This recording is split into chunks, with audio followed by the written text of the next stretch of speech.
Todd Galloway, new Wilfrid Laurier Golden Hawks football head coach, officially official.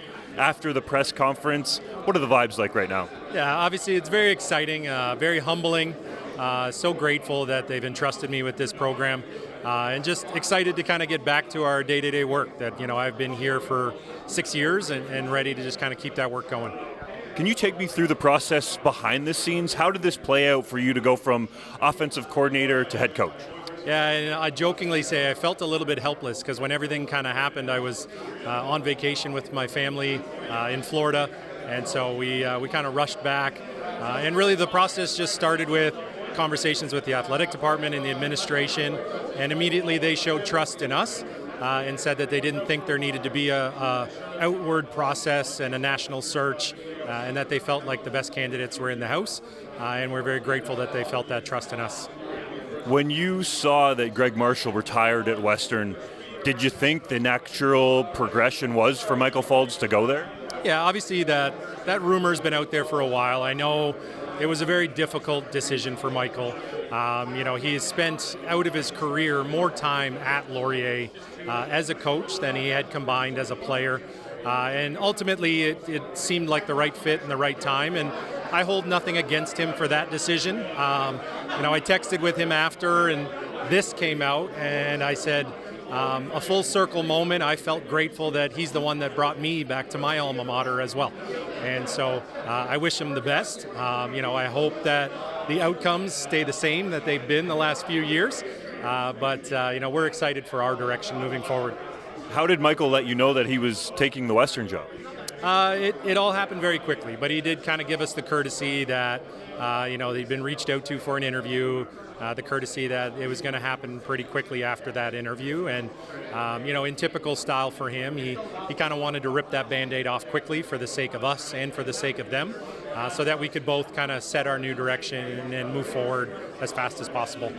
There were some people out there that thought, okay, Michael Faulds is going to Western, could make some staff changes. You being the offensive coordinator that you are, might follow him. Do you think that played into the decision to elevate you here at Laurier so you didn't leave to go to Western with Michael? What I'll start with is no. I love this school. I love this institution.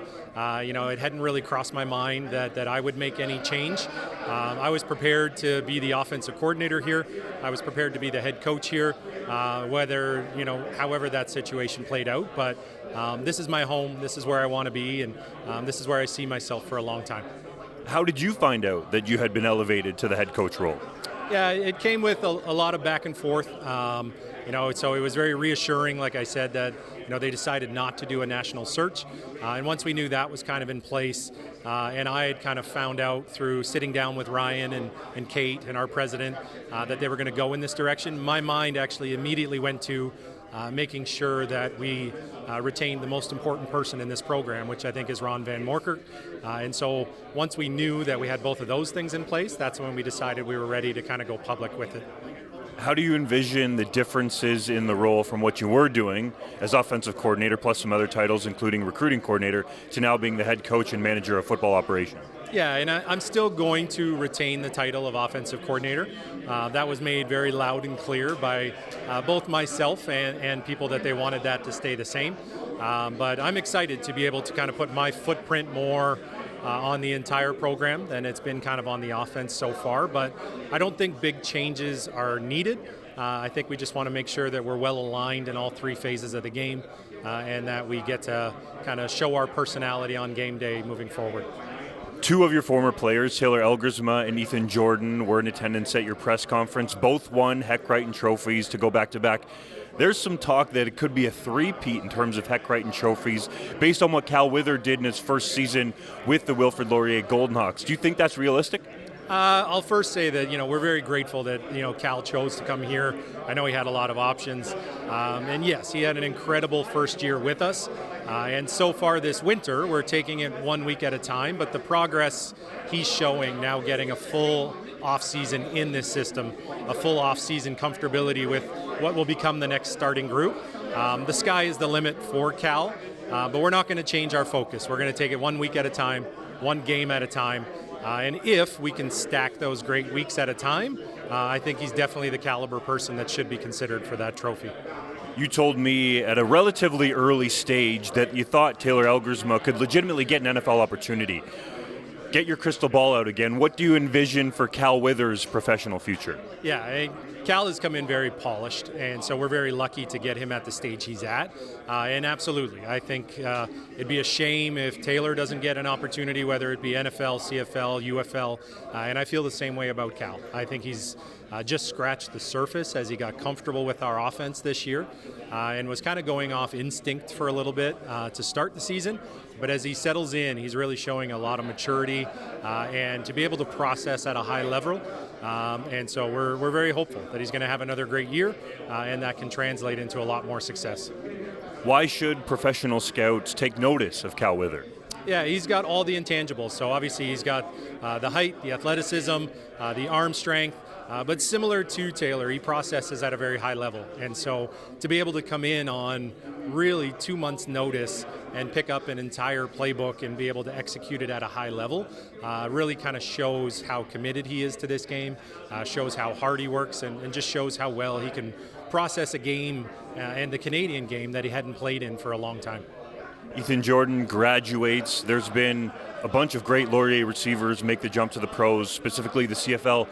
Who's next in line that Canadian Football League fans should be watching when they watch Laurier at the receiver position? Yeah, and obviously the easy answer is Ryan Hughes. Ryan Hughes is really coming out of his shell. He was an OUA All-Star last year, and we're very hopeful that he continues that success. But despite some of the individual successes we've had, we really believe in receiver by committee. Ethan's really got the credit, and he deserves that. But Jackson Stebbings is ready to step up and take a bigger role. Keon Robinson is ready to step up and take a bigger role, and Jace Atkinson. And so we're excited for that whole group as a collective. You can't really replace an Ethan Jordan just all of a sudden, but as a collective, we're ready to step up and share that workload. As a coach, have you ever received calls from CFL teams inquiring about your services? And I ask that because fans will say, well, how come our offenses aren't more imaginative or creative, or how come we're not tapping our young Canadian coaches? So has that happened for you in the past? There's been a little bit of nibbles here and there, and I've talked to my family about it, but I love the environment that we're in. I love to be able to kind of take people from a young high school player, recruit, develop, watch them grow, watch them to go on to be successful, and that's what excites me about this process. Is kind of I worry less about the outcome, although we've had some great outcomes.